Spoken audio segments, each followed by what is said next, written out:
Iglesia Pan de Vida para tu Corazón, Barrio Castilla en Bogotá, Colombia. Calle Octava bis A, número 7735, segundo piso. Sitio web www.panvidaparatucorazon.com.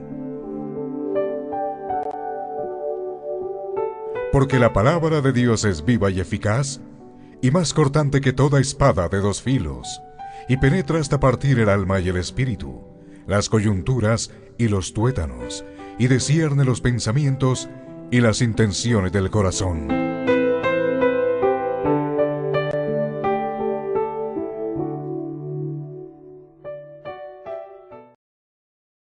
A quien se le aplica la justicia de Dios sin obras. Repito, dichoso a quien se le aplica la justicia de Dios sin obras. El pasaje bíblico es Romanos capítulo 4, versículos 6 al 8. ¿Lo tenemos? Bueno, acompáñame entonces en esta porción de la palabra de Dios. Dice así: como también David habla de la bienaventuranza del hombre a quien Dios atribuye justicia sin obras, diciendo: bienaventurados aquellos cuyas iniquidades son perdonadas y cuyos pecados son cubiertos. Bienaventurado el varón a quien el Señor no inculpa de pecado. Oremos. Amado Dios, Padre Celestial, te damos gracias, Señor, por tu palabra, la cual es eficaz, la cual es inerrante, Señor. Padre Santo, Señor, que tu palabra, Señor, sea atesorada en lo más profundo de nuestros corazones, Señor. Que la obra de tu Espíritu Santo, Señor, ilumine nuestros corazones para poder entender tu mensaje, Señor. Que sea un tiempo, Señor, de edificación, exhortación y consolación para cada uno de nosotros. Te lo pedimos en el nombre de Cristo Jesús. Amén. Mis hermanos, ¿podemos sentarnos? Quiero, antes de ingresar, hacer una breve introducción de lo que generalmente piensa el ser humano y que quizás en algún momento de nuestra vida también nosotros pudimos pensar lo siguiente. Muchas personas hacen obras esperando que cuando llegue el día del juicio final, nuestro Señor pueda decir y pueda poner en una balanza obras buenas y obras malas. Y sin duda tú dirías, como aparentemente son más mis obras buenas que mis obras malas en la balanza, yo me voy a ir al cielo. Yo creo que muchas personas lo han pensado o lo hemos pensado en algún momento bajo esas características. Por eso estamos haciendo o se ha hecho obras para salvación. Sin embargo, ese pensamiento, que es muy común en muchas personas, va en contravía claramente de las Escrituras. Pensar que en una balanza Dios va a sopesar nuestras obras buenas y malas. Eso va en contravía de las Escrituras. Eso no es así. Porque quiero decirte una vez más que ninguna obra te va a salvar. Que allá no va a ser así. No va a ser así. Bueno, ahora con esta breve introducción vamos a mirar un pasaje sin duda muy interesante y que Dios ilumine nuestros corazones para poder comprender esta gran verdad de las Sagradas Escrituras. Bueno, vamos a la Biblia. Tenemos que recordar lo que hemos abordado en el capítulo 4. En esos primeros versículos del capítulo 4 se está haciendo referencia a Abraham, ¿no es cierto? Lo que vimos hace 8 días.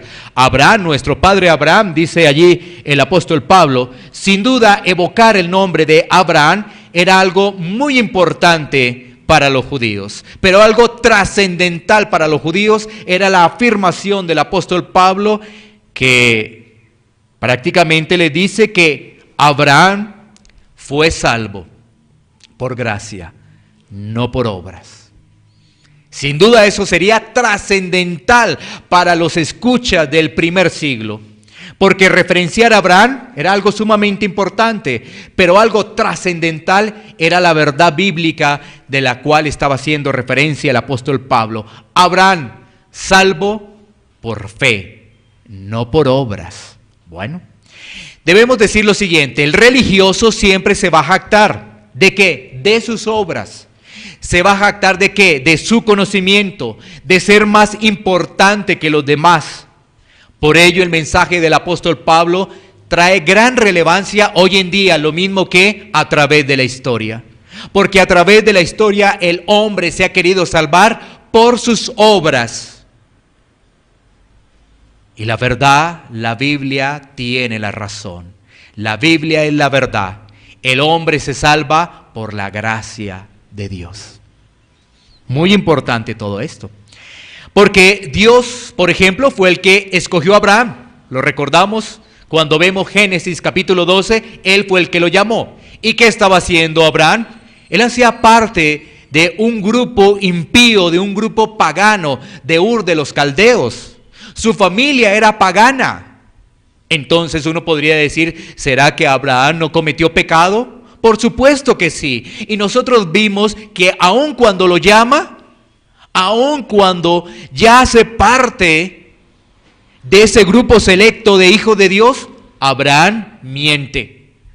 ¿Sí ves? Entonces, ahí nos damos cuenta lo que es la gracia y lo que es la misericordia de Dios. Y que si hubiese sido por las obras, Abraham estaría en el infierno. Así es.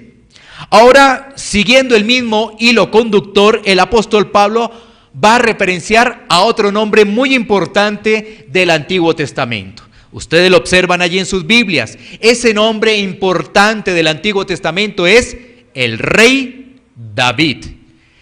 Primero Abraham, segundo David. Porque alguien podría decir muy ligeramente, sí, es que Abraham estaba sin ley. ¿No es cierto? Alguien podría decir, no, pero es que Abraham estaba sin ley, por eso ahí hubo gracia y tal cosa.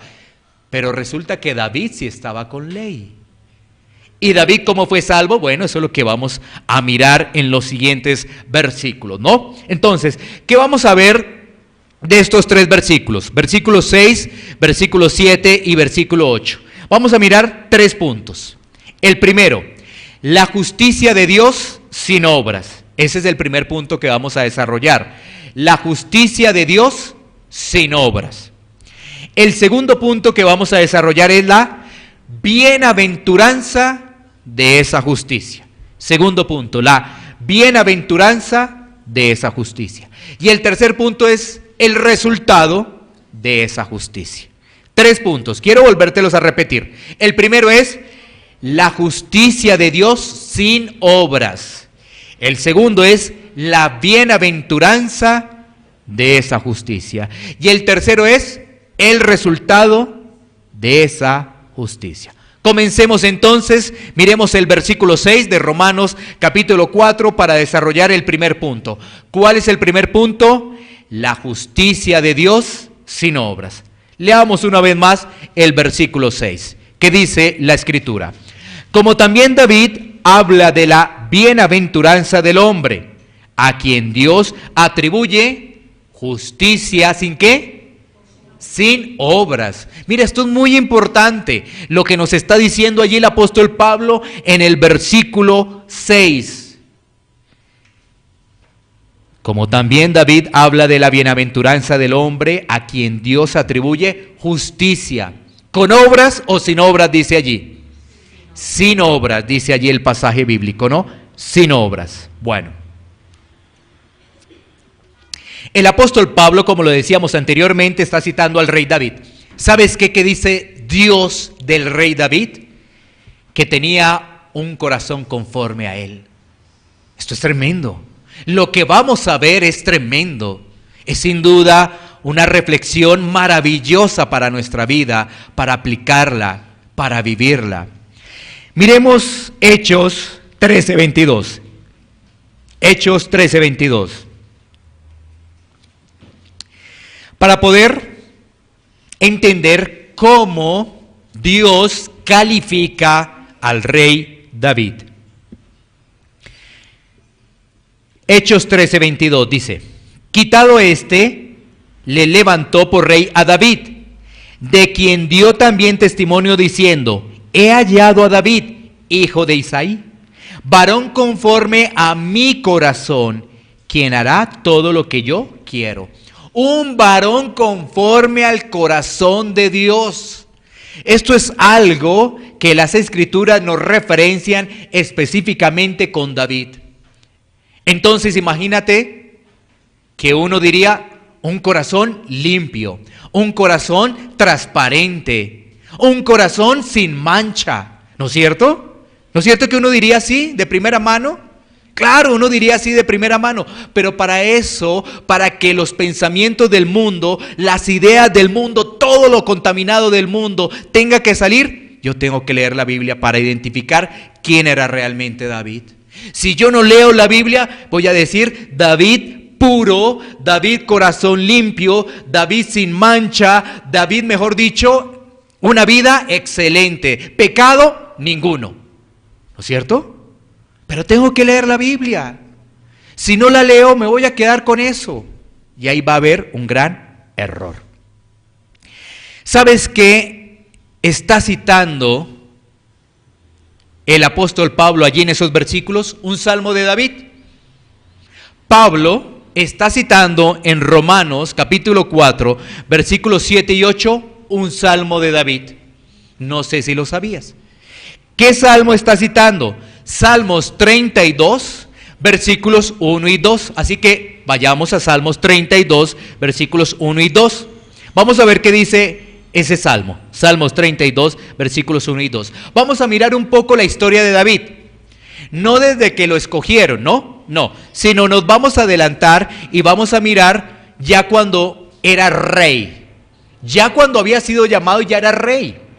Miremos Salmos 32, 1, 2.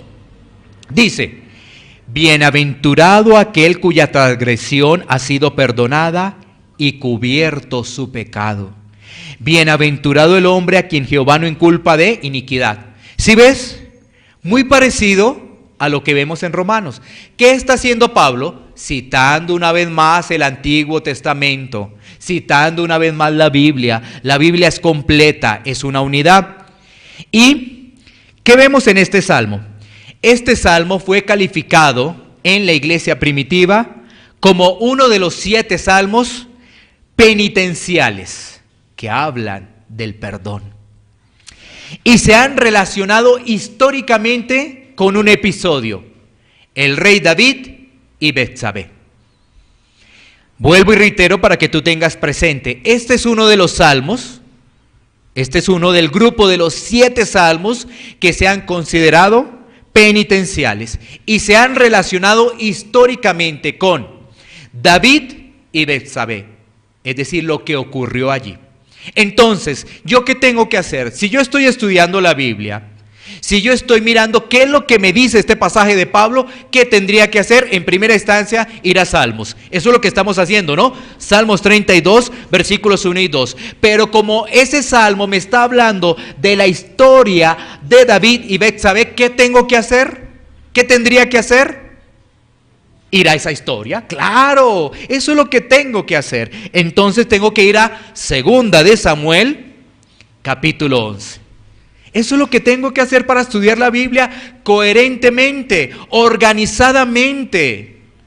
Ir a Segunda de Samuel, capítulo 11. No vamos a ver todo el capítulo 11 y 12 por cuestiones de tiempo, porque no lograríamos avanzar. ¿Eso qué quiere decir? Que tienes como tarea en tu casa leer Segunda de Samuel 11 y 12 completo, porque nosotros no lo vamos a leer completo, pero vamos a tomar versículos claves que nos van a dar una idea de qué fue lo que ocurrió. Así que los primeros versículos claves que vamos a tomar son del versículo 1 al versículo 5. Pero ¿cuál es la tarea? Leer todo el capítulo 11 y 12 en casa. Bueno, entonces, vamos a tomar versículo 1 al versículo 5.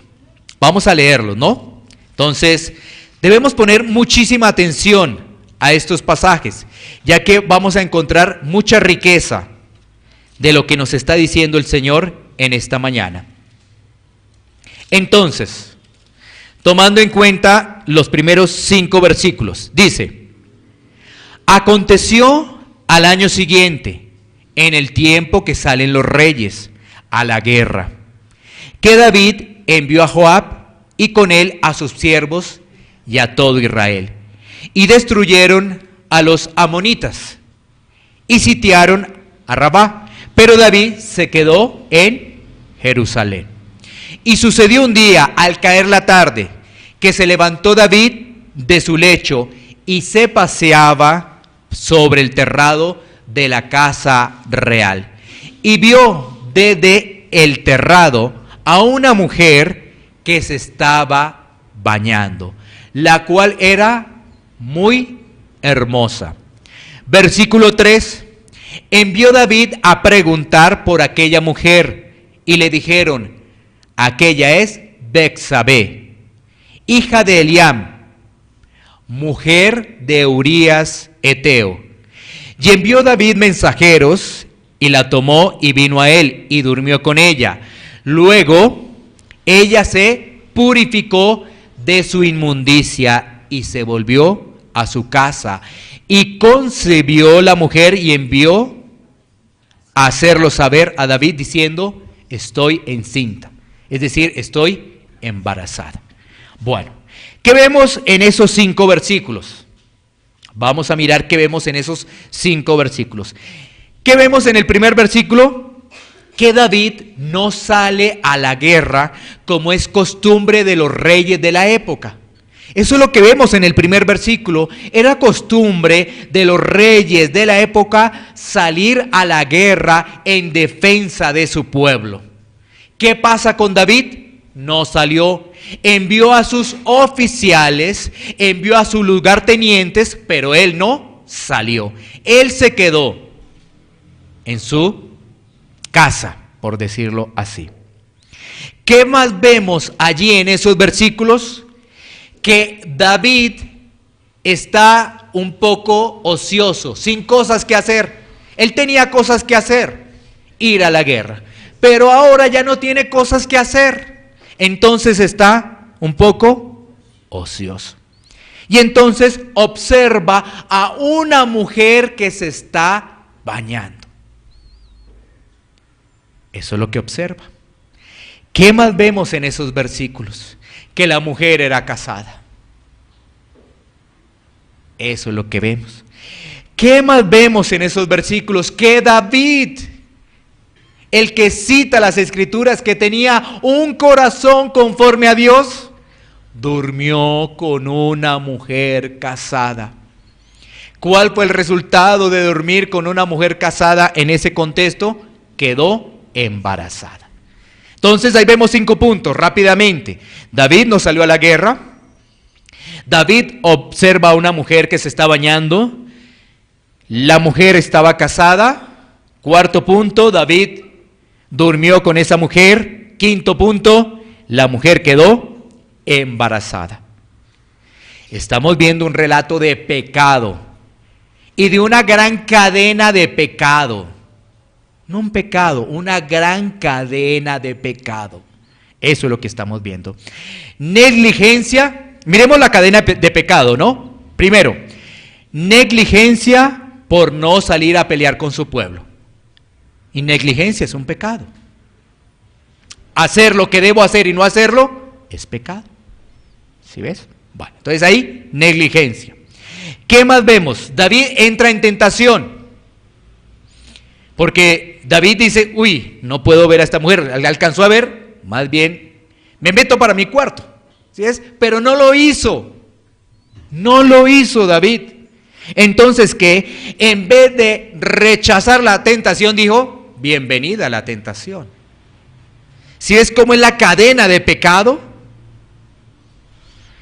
Negligencia, Viene la tentación, en vez de decir rechazarla, porque todos los seres humanos somos tentados. Jesús fue tentado en el desierto.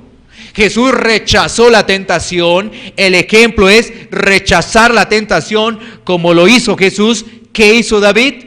No, dijo más bien, bienvenida tentación. Te abro los brazos, tentación. Voy a caer en la tentación. Porque se queda ahí observando a la mujer y después le dice a sus criados, bueno, averigüen quién es ella. Pero aún le dicen que es casada. Él hubiera podido decir, hasta aquí llegó, uy, la embarré ya, miré lo que no debía, ya no más, ya pequé, ya de todas maneras pequé, ¿no es cierto? Ya pecó, ya, negligencia y dio pie a la tentación, ya pequé, ya no más. ¿Sabes qué? No le importó, siguió. Es que es casada, no importa, yo soy el rey, no importa, yo soy el rey. Entonces, ¿qué vemos? David codició a la mujer de su prójimo. Ahora pregunta, ¿será que David no conocía la ley de Dios, la ley moral de Dios, los 10 mandamientos? ¿Sabes qué me dice el 10º mandamiento? No codiciarás la mujer de tu prójimo. ¿Y qué hace David? Codiciar la mujer del prójimo. Y la Biblia me enseña claramente que si ofendo a Dios en un solo punto, lo he ofendido en todo. Ahí está. Porque David podría decir, ay Dios, te ofendí en un solo punto, el 10º mandamiento. No, lo ofendió en todos los mandamientos, todos. Porque en ese momento la codicia se le convirtió en un Dios. Esa codicia se le convirtió en un Dios. David también entonces cometió ¿qué? Adulterio. O sea, ¿sí ves la cadena cómo se abre? La cadena de pecado cómo se amplía. ¿Y todo por qué? Por negligencia. Todo comenzó así. La historia comenzó por no salir a batallar, a pelear como lo hacían los reyes. Y eso desencadenó ¿en qué? Entonces entra la tentación, viene el pecado, viene la codicia, el adulterio, vienen otro tipo de dioses ahí a trabajar en esa vida. ¿Sí ves? Bueno. ¿Qué es lo que ocurre? Miremos un poquitico qué ocurre en el versículo 6 y en el versículo, del versículo 6 al versículo 8. Entonces miremos 2 de Samuel 11, 6 y 8 para mirar qué sigue ocurriendo. Leámoslo, de todas formas leámoslo. Dice, entonces David envió a decir a Joab, envíame a Urías Heteo, y Joab envió a Urías a David. Cuando Urías vino a él, David le preguntó por la salud de Joab, y por la salud del pueblo, y por el estado de la guerra. Después dijo David a Urías, desciende a tu casa y lava tus pies, y saliendo Urías de la casa del rey, le fue enviado presente de la mesa real. Ahora, ¿qué hace David? Maquinó. Oye, estamos hablando del que tiene un corazón conforme a Dios. Sí, estamos hablando del mismo. No es otro David, no, es el mismo. Quiero que reflexiones, medites en todo esto, porque si tú entiendes esto es muy maravilloso para tu vida. No el pecado, no me refiero a eso, no, sino lo que Dios nos va a permitir entender en los próximos minutos. Entonces, ¿qué vemos ahí del 6 al 8? En el versículo 6, entonces, ya con el problema, ya con Betsabé embarazada, entonces David maquina una forma para él lavarse las manos. Él se le había olvidado que Dios ve todo, ¿no es cierto? Sí, porque, imagínense, voy a idearme una historia para que nadie se dé cuenta. Entonces, para lavarme las manos, ¿qué hace? Manda a traer de la guerra al esposo de Betsabé. Lo manda a traer, ¿no? Y él formalmente empieza a preguntar por las personas, ¿no? ¿Cómo está allá la gente? ¿Cómo le está yendo allá la guerra? ¿Cómo va todo el proceso? ¿Cómo se siente, no? Y ¿sabes qué? Después David le dice, oye, vete para la casa, vete con tu mujer, está con ella. Y más encima, toma un presente. Increíble lo que hace, ¿no? Una hipocresía terrible, tremenda, ¿no? Pero tenemos que avanzar en este relato y en esta historia. Ahí nos vamos a pasar ya ahora a 2 de Samuel 13 al 15. Sí, por eso es importante que tú puedas leer en casa lo que hace falta. Pasémonos ahora a 2 de Samuel 11, 13 al 15. Bueno, porque ¿qué vemos ahí en el resto, en lo que no vamos a leer? Que Urías no se va a acostar con su esposa. No, porque sabes que él estaba pensando en el pueblo que estaba en guerra. Mira, ¿sí ves? Él estaba pensando en otra cosa. Pero David muy olímpicamente dijo, ve, ya disfruta. Allá con tu esposa, contento, bien. Y David, y Urías, no. Pero miremos qué pasa ahora en el 13, ¿no? Del 13 al 15, vamos a leer. Y David lo convidó a comer y a beber con él hasta embriagarlo. Y él salió a la tarde a dormir en su cama con los siervos de su señor, mas no descendió a su casa. Venida la mañana escribió David a Joab una carta, la cual envió por Marías, y escribió en la carta diciendo, poned a Urías al frente en lo más recio de la batalla y retiraos de él para que sea herido y muera. O sea, ¿qué ocurrió? Después de que él no va o él no duerme con su esposa, ¿qué hace David? Dijo, no pude con esta, lo voy a emborrachar. Y yo sé que emborrachándolo, ahí sí, a ver si cae. Pues resulta que tampoco, a un borracho, él no lo hizo. ¿Qué le quedó entonces a David? Mandarlo matar. O sea que David también se convirtió en un asesino. Un asesino.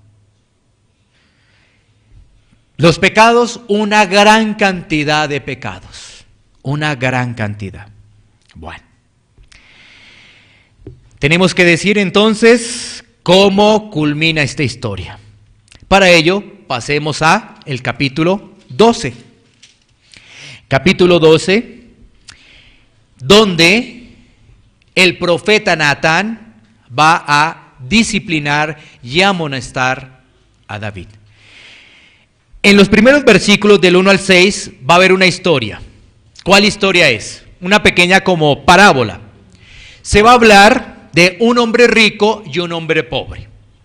Un hombre rico tenía muchos bienes, en este caso vacas y ovejas. ¿Y qué tenía el hombre pobre? Una sola corderita. Una vez más, en el capítulo 2 estamos. Estoy haciendo referencia del versículo 1 al 6. No lo estamos leyendo por cuestiones de tiempo, pero para que no te pierdas. ¿Qué hay en esos primeros versículos? Una historia, una parábola. Y nos dice que había un hombre rico. El hombre rico tenía muchos bienes. ¿Representados en qué? En vacas y ovejas. Y un hombre pobre que apenas tenía una corderita. ¿Cómo podemos explicar esa parábola? ¿Quién es el hombre rico? David. Qué bueno, muy bien. Así que no te pierdas. Si te pierdes no vas a entender. ¿Y qué va a pasar? Realmente vas a salir de este lugar igual. ¿Quién es el hombre pobre? Urías. Muy bien, ¿sí ves? Urías es el hombre pobre. Entonces, ¿qué le está diciendo ahí Natán el profeta? ¿Qué le está diciendo? Toda esa historia. Entonces David la escucha, esa parábola. ¿Y sabes qué dice David? Dice, frente a lo que hace el hombre rico. ¿Qué es lo que hace el hombre rico? Viene un extranjero, ¿no es cierto? Y tiene necesidad, tiene hambre. Entonces, ¿qué es lo que hace ese hombre rico? En vez de tomar de sus animales, ¿sabes qué hace? Toma del hombre pobre la única corderita que tenía. Terrible, ¿no? ¿Sí ves? Él tenía muchos bienes, ese hombre rico tenía muchos bienes para darle a esa persona, y ¿sabes qué? Él dice, no, yo no le doy de mis bienes. ¿Sabes qué? Voy a tomar de este hombre pobre lo único que tiene, la corderita. Y entonces, ¿sabes qué? David se enoja. David reacciona y dice, ese hombre es digno de muerte. Porque claro, está viendo la injusticia. Y el profeta Natán le dice, ese hombre eres tú. David, ese hombre eres tú, digno de muerte eres tú. Eso es lo que le dice el profeta Natán. Ahora miremos, ahora sí, le vamos a leer 2 de Samuel 7 al 13. Estamos haciendo esto por cuestiones de tiempo. O si no salimos aquí por ahí a las 6 de la tarde, ¿no? Entonces por eso nos hemos adelantado un poco. 2 de Samuel 7:13, este sí lo vamos a leer. Pongámosle mucha atención a esos versículos del 7 al 13. La amonestación que hace el profeta Natán dice: entonces dijo Natán a David, tú eres aquel hombre, así ha dicho Jehová, Dios de Israel, yo te ungí por rey sobre Israel y te libré de la mano de Saúl. Y te di la casa de tu señor y las mujeres de tu señor en tu seno. Además te di la casa de Israel y de Judá. Y si esto fuera poco, te habría añadido mucho más. ¿Por qué? Pues tuviste en poco la palabra de Jehová, haciendo lo malo delante de sus ojos. A Uría Eteo heriste a espada y tomaste por mujer a su mujer, y a él lo mataste con la espada de los hijos de Amón. Por lo cual ahora no se apartará jamás de tu casa la espada, por cuanto me menospreciaste y tomaste la mujer de Urías Eteo para que fuese tu mujer. Así ha dicho Jehová, he aquí, yo haré levantar el mal sobre ti de tu misma casa, y tomaré tus mujeres delante de tus ojos, y las daré a tu prójimo, el cual yacerá con tus mujeres a la vista del sol. Porque tú lo hiciste en secreto, mas yo haré esto delante de todo Israel y a pleno sol. Y versículo 13. Entonces dijo David a Natán, pequé contra Jehová. Y Natán dijo a David, también Jehová ha redimido tu pecado, no morirás. Esta historia es difícil de entender si no está Dios con nosotros. Sin duda, si Dios no está con nosotros y el Espíritu Santo no está con nosotros, no entenderemos realmente esta historia. Es increíble lo que vemos acá. Pero antes de hacer esta reflexión, digamos dos cosas muy importantes. Uno, todo pecado trae consecuencias. Todo pecado trae consecuencias. Absolutamente. Las consecuencias, ¿cómo las vio David? Con su familia, con sus hijos. Todo pecado trae consecuencias, pero hay una diferencia muy grande. Hijo de Dios, no hijo de Dios. Un hijo de Dios disciplinado con consecuencias fuertes. Uno que no es hijo de Dios, el infierno le espera. Una vez más, para que me puedas entender. Hijo de Dios, disciplinado con consecuencias, en este caso con su familia. Pero a la final va a estar con Dios en el cielo. Muy importante que entiendas esto. A veces nuestra mente no da para entender esto, pero si tienes al Espíritu Santo lo vas a comprender. No es hijo de Dios, no es hijo de Dios, ¿sabes qué? Va a estar en el infierno, alejado de Dios siempre, por toda la eternidad. David, aún con su pecado, en el cielo. Increíble. Si no estuviera Dios acá, yo no entendería esto. Yo diría, yo no entiendo esto. Yo cierro esta Biblia, yo no la entiendo. Yo no entiendo esto. Porque ¿sabes qué? Esto es solamente para los hijos de Dios que puedan entender esto. Segundo punto, ¿qué vemos ahí? Bueno, ya vimos consecuencias, ¿no? Pero si tú te das cuenta, el versículo 13 es supremamente importante. Quiero volvértelo a leer. Versículo 13 del capítulo 12. Entonces dijo David a Natán. ¿Quién lo dijo? ¿Quién está hablando ahí?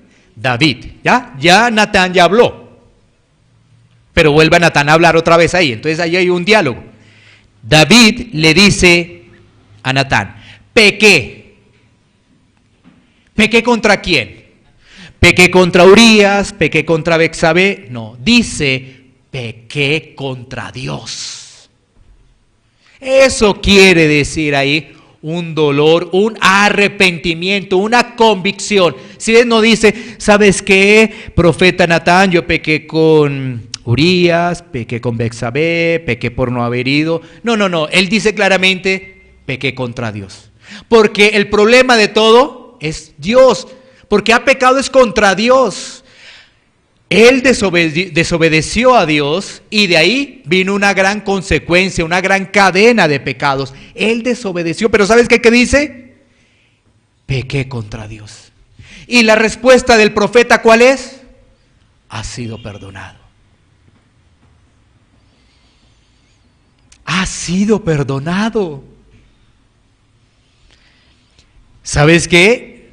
Homicidio, David asesino, David adúltero. ¿Sabes qué? ¿Qué le dice Dios? Ha sido perdonado.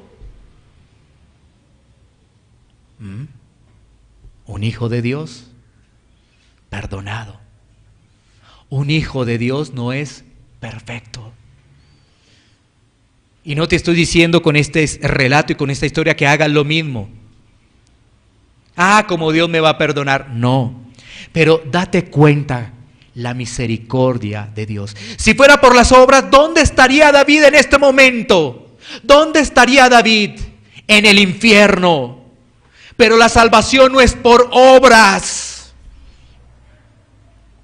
Y la gente todavía lo sigue diciendo, obras para salvarte. No. La salvación no es por obras, porque si es por obras, ¿sabes qué? Todos estamos condenados en el infierno, todos, no hay ni uno que se salve, hoy acá ni uno se salvará si es por obras, ni uno solo. Ahora sí entiendes el primer punto que dice, la justicia de Dios sin obras. Ahora sí entiendes, ¿tú qué crees? ¿Que Dios allá va a sopesar tus malas obras con tus buenas obras? Y tú pensarás, como yo ya tengo más buenas obras que malas, entonces Dios va a mirar mis buenas obras y me va a pasar para el cielo. No, así no es. Porque creo que si lo piensas así, no te has dado cuenta de algo. Todos los días pecas. Así que la balanza estaría así. Porque todos los días pecas. Así que quítate eso de tu mente. ¿Tú qué crees? Ya mis buenas obras, como son más que las malas. No. Todos los días estamos en prueba con Dios. Cuando dudamos de la bondad de Dios, estamos pecando. Cuando estamos pasando por una prueba económica y pensamos que Dios no está ahí con nosotros, estamos pecando. ¿Sí ves? Bueno, entonces todos los días estamos en ello. Porque tú podrías decir, no, y yo no miré a mal a nadie, yo no dije hoy ni una mentira. Pero si tú dudas de la bondad, de la misericordia de Dios, estás pecando. Y entonces, ¿sí ves? ¿Dónde están tus obras buenas y malas? Bueno, esto nos lleva a devolvernos a salvo. Ya vimos la historia, ya vimos el primer punto, ¿no? El primer punto es la justicia de Dios sin obras. ¿David perfecto? No.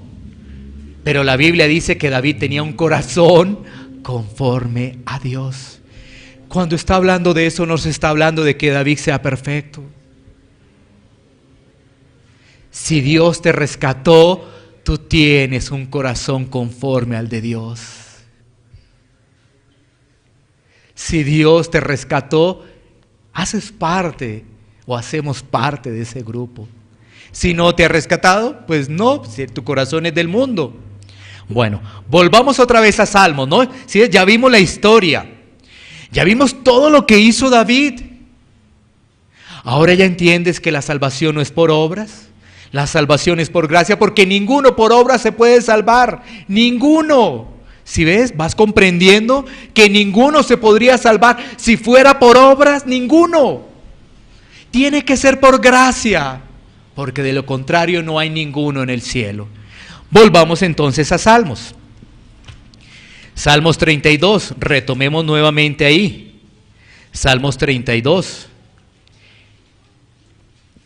Versículos 1 y 2. Salmos 32, 1 y 2. Estas son palabras de David, ¿no? Haciendo alusión a lo que le había sucedido con Betsabé. Ahora mira más ahí el Salmo nuevamente. David está diciendo: bienaventurado aquel cuya transgresión ha sido perdonada y cubierto su pecado.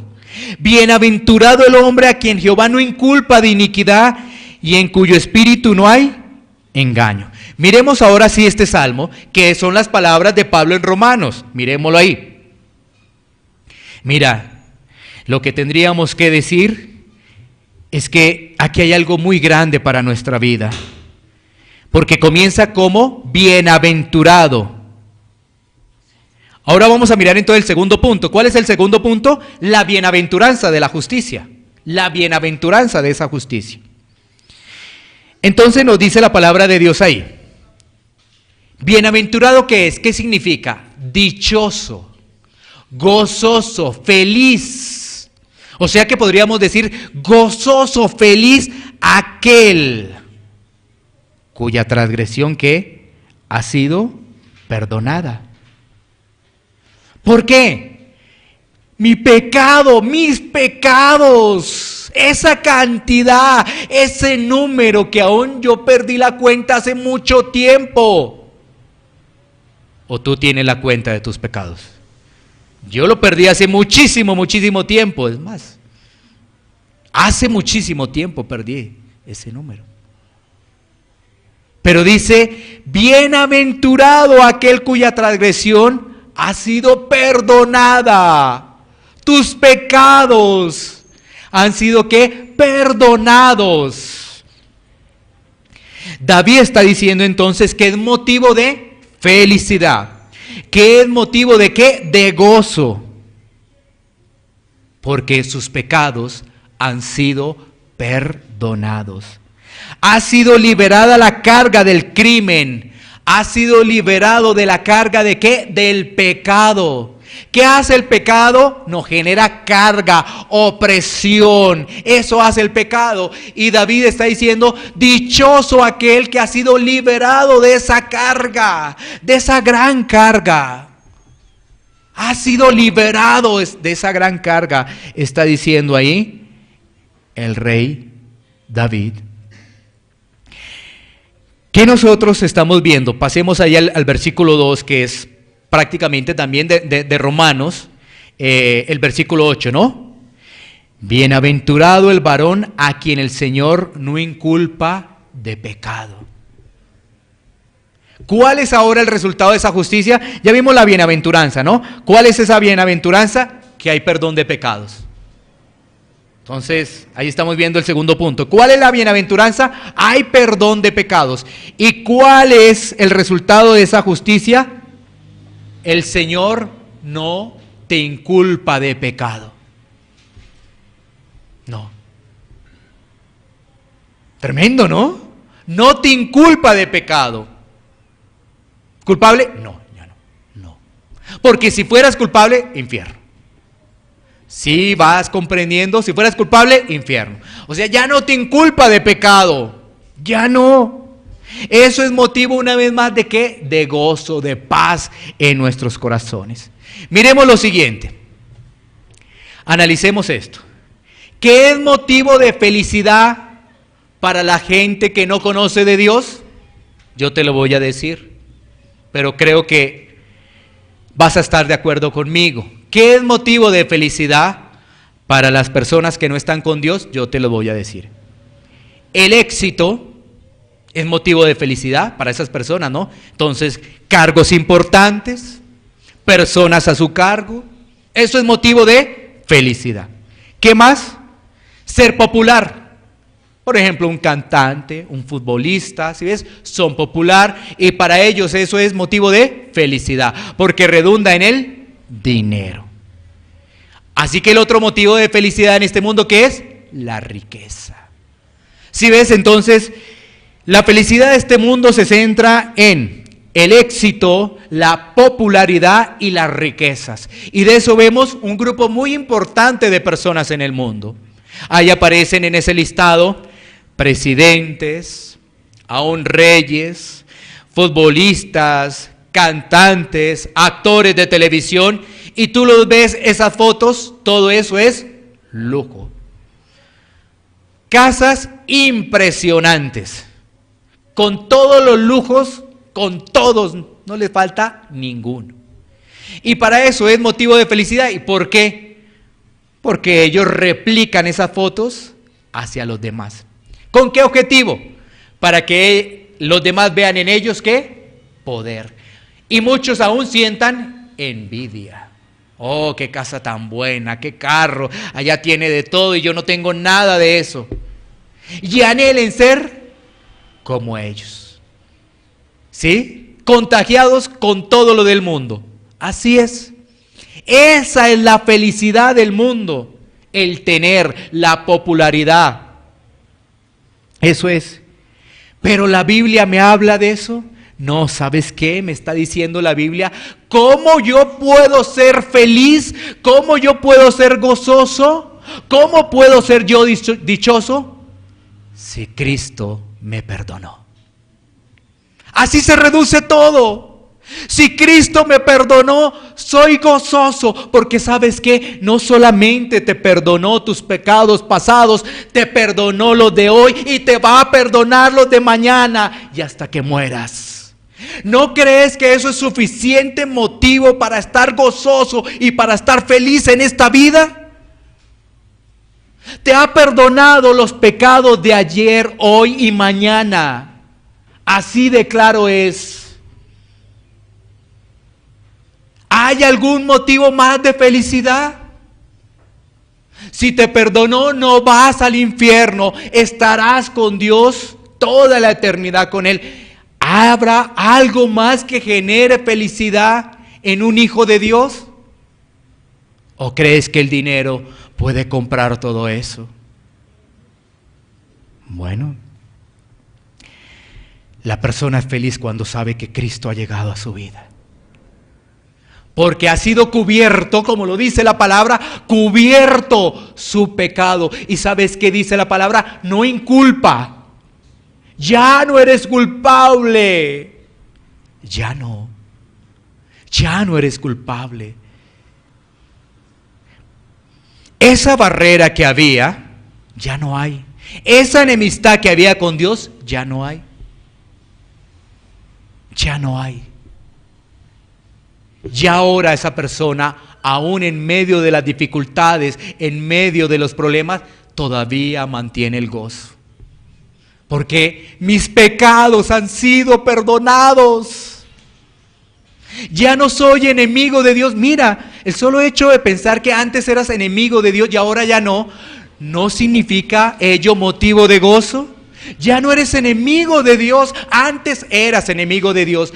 Cuando creías que la felicidad estaba radicada en el dinero, en la popularidad y en el éxito. Ahí eras enemigo de Dios.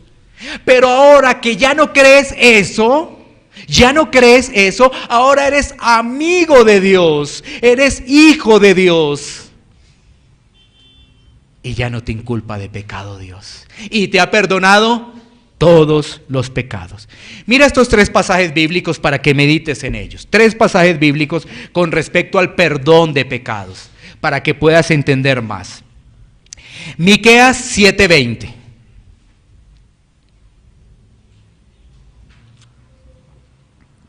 Miqueas 7:20.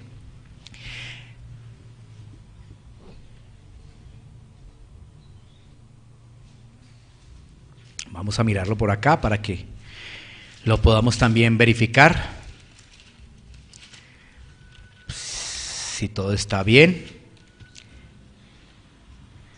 Entonces tengo aquí es el 19. Es el 19. Miqueas 7, 19. El anterior, versículo anterior. Es correcto. Miqueas 7, 19. Mira lo que dice. Él volverá a tener misericordia de nosotros. Sepultará. Mira esa palabra. Sepultará. ¿Qué sepultará? Nuestras iniquidades, nuestra vida de pecado. ¿Y echará qué? En lo profundo del mar todos nuestros pecados. ¿Tú has analizado un poco la profundidad del mar? Tú sabes que entre más profundo, más se pierde la visibilidad y no se ve nada. ¿Qué está diciendo allí la palabra de Dios? Que no, al echarlos a lo profundo del mar, es que Dios borró, es que Dios no se acordó de esos pecados. Mira la palabra. Él volverá a tener misericordia de nosotros, sepultará nuestras iniquidades y echará en lo profundo. Aún hay otra palabra, sepultará. Es decir, ¿los vuelve a sacar? No. Que fui un mentiroso. Le pedí perdón a Dios, me arrepentí. Ah, es que tú eres un mentiroso. No, es diferente. Y vuelvo y reitero, no estoy hablando de perfección. No estoy hablando de perfección. Otro pasaje. Isaías 1:18. Isaías 1:18. Mira lo que nos dice la palabra de Dios. Venid luego, dice Jehová, y estemos a cuenta. Si vuestros pecados fueren como la grana, como la nieve, serán ¿qué? Emblanquecidos. Si fueren rojos como el carmesí, vendrán a ser como blanca lana. O sea que quedas limpio.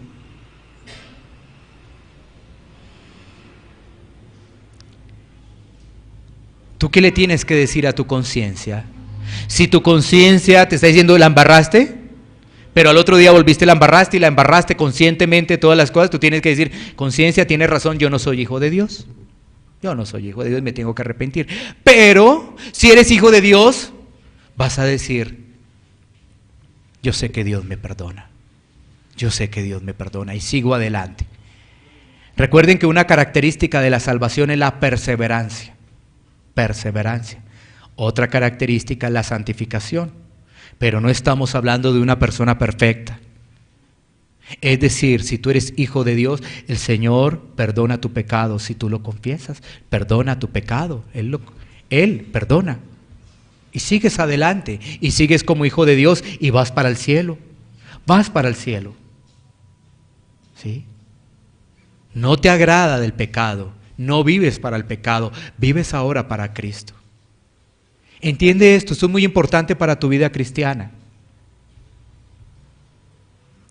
Porque a veces uno piensa, la embarré, y entonces ¿qué? ¿Ya Dios no me ama? ¿Ya Dios no me quiere? Mira, tiene los pasajes. Y hay muchos más, pero miremos uno último. Hebreos 10, 16, 17. Hebreos 10, 16, 17. Mira lo que nos dice allí la palabra de Dios.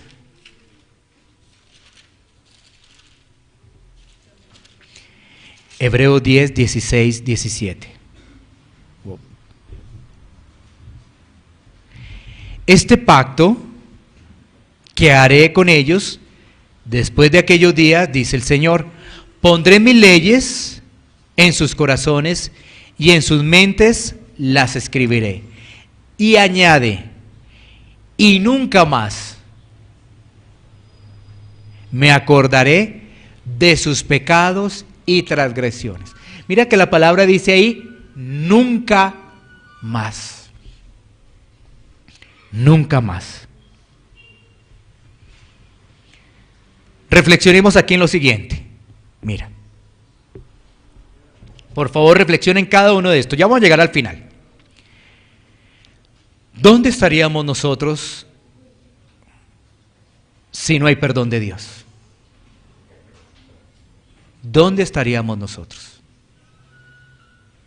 Cada uno de nosotros, si no hay perdón de Dios.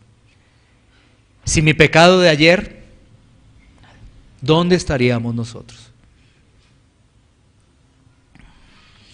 Ahí sí podríamos decir, cuán maldito es el hombre a quien el Señor inculpa de pecado. ¿Sí? Ahí sí podríamos decir, porque si no tenemos perdón, el Señor a todos nos inculpa de pecado. Y ese es maldito, ¿por qué? Porque al infierno va a parar. ¿Sí ves? Cuán terrible es que una persona se vaya al infierno en sus pecados. Cuán terrible es que una persona no entienda esto, no clame a Cristo en arrepentimiento y fe y se vaya para el infierno. Mira, nosotros creemos en el Señor por fe. Entonces algunos dicen, no hay infierno, no lo ven. No está tampoco Cristo, o tú lo ves, tú crees por fe. Y si crees por fe en Cristo también entenderás que hay un infierno, porque a veces actuamos como si no hubiese infierno. ¿Sí? Si tú crees en Cristo por fe, bueno, entenderás que hay un infierno. ¿El infierno dónde está? No lo veo, no sé, no hay. No, si la Biblia lo dice, yo lo creo. Y yo creo en Cristo por fe, aunque no lo vea, yo creo en Él, que Él me rescató y me salvó. Eso debo creer. Otro punto de reflexión. ¿Qué sucedería contigo y conmigo si Dios tratara todos esos pecados? ¿Sí ves? Así es. ¿Qué sucedería contigo, conmigo, si Dios tratara todos esos pecados? El de hoy, el de mañana. ¿Qué sucedería conmigo? ¿Qué sucedería contigo? Ya sabes qué sucedería, ¿no es cierto? ¿Sí ves? No habría nada que hacer. Por más que quisiera hacer 1000 obras, 1.000.000 de obras, por más de que dijera no voy a dormir sino 2 horas al día y el resto para obras, no habría nada que hacer conmigo ni contigo si Dios tratara cada uno de tus pecados y mis pecados. Nada que hacer. Entonces ahí es cuando entendemos una palabra maravillosa que es gracia, que es misericordia. Si el Señor mirara nuestros pecados, ¿podríamos estar frente a Él? No podríamos. ¿Sí ves?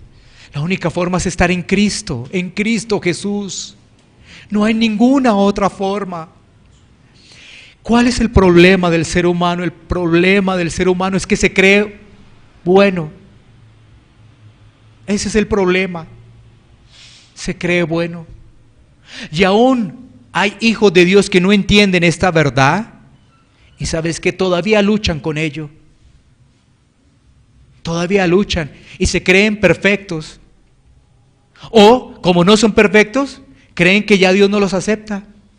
Pero ¿sabes qué? Este tema nos pone a todos igual. Aquí estamos todos que somos imperfectos, todos, sin excepción, todos. Por eso todos estamos acá, porque necesitamos ¿qué? La gracia de Dios. Ahora, si tú te crees perfecto, te digo, este sitio no es para ti. Muchas gracias por haber venido, pero este sitio no es para ti. No es para ti si tú te crees perfecto. No es para ti este sitio. Este sitio es solamente para imperfectos, para personas débiles que nos acogemos a la gracia de Dios. Este sitio es para ellos. Personas débiles, muy débiles, que estamos luchando día a día con el pecado. Día a día estamos luchando. Pero vamos adelante porque Él pone el querer como el hacer. Qué bueno que en nuestra lápida pusieran una palabra allí. Perdonado. Perdonado. Porque mucha gente entendería realmente el valor del perdón y de la vida eterna. Qué bueno, cuando anoté estas reflexiones, uno dice, qué bueno que en mi lápida diga perdonado. Porque no es motivo de tristeza la muerte, sino motivo de alegría de estar con Cristo, perdonado. ¿Cuántas cosas ocurren cuando fallece una persona? Ponen ahí, descansó en la paz del Señor. Vivimos en un mundo de engaño. La única manera para que esa persona descanse en la paz del Señor es que tenga a Cristo. ¿Y cuántas personas le ponen a eso, ese mensaje, y no tienen a Cristo? ¿Descansó en el infierno? ¿Paz del Señor en el infierno? ¿Por qué nos venden lo que no es? Pero viene la Biblia, nos abre el entendimiento, nos abre los ojos y ya sabemos qué es lo que sucede al final. Un papel puede decir eso, un papel puede decir acá, yo soy cristiano, pero si no lo soy, Dios es el que me aprueba. La gente se lo creyó todo, yo soy cristiano, y se lo creyeron completito, pero cuando me llegó el día del juicio final, para el infierno. Pero aquí en el mundo se lo creyeron. Y se creen muchas personas que dicen, descansó en la paz del Señor. Finalicemos con esto. Recuerda, primero Dios te salva y después vienen las obras. ¿Sí ves? Primero Dios te salva y después las obras. No es primero las obras y después Dios te salva. No, porque entonces David, ¿sí ves? David no tiene opción. Abraham, hace 8 días vimos a Abraham, ¿te acuerdas? No, entonces, ten presente esto. Primero Dios te salva y después vienen las obras. No es primero las obras y Dios te salva. No es así. Primero Dios te salva y vienen las obras. Pero ¿qué hace la gente? Primero las obras para que Dios me califique y me salve. Así no es. Ese no es el mensaje de las Escrituras. ¿Qué hace el religioso? El religioso hace obras para ganar la justicia de Dios. El impío hace obras para ganar su propia justicia. ¿Qué hace el religioso? Obras para ganar la justicia de Dios. ¿Qué hace el impío? Obras para ganar su propia justicia. ¿Qué hace el débil? Dice, yo no puedo hacer nada. Yo no puedo hacer nada, soy muy débil. No puedo hacer nada. Y ese es el que resulta recompensado. Los otros dos, el religioso y el impío, tendrán su parte en el lago que arde con fuego y azufre.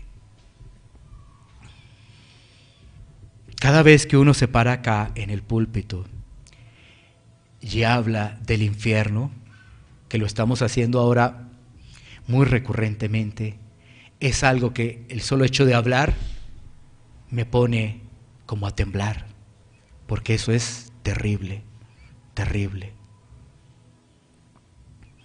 Pero yo entiendo que la salvación es por gracia. La salvación es por gracia.